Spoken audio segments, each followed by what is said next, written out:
محمد صلی اللہ علیہ وآلہ وسلم تمہارے مردوں میں سے کسی کے والد نہیں ہیں، لیکن اللہ کے پیغمبر اور نبیوں کی مہر یعنی سلسلہ نبوت کو ختم کر دینے والے ہیں، اور اللہ ہر چیز سے واقف ہے۔ اے اہل ایمان، اللہ کا بہت بہت ذکر کیا کرو اور صبح و شام اس کی پاکی بیان کرتے رہو۔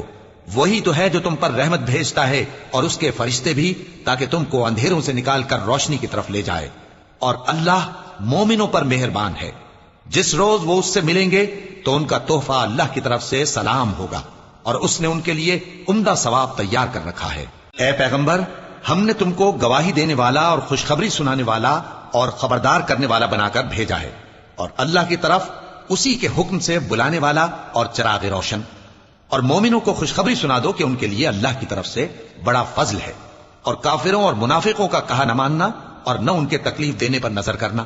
اور اللہ پر بھروسہ رکھنا، اور اللہ ہی کارساز کافی ہے۔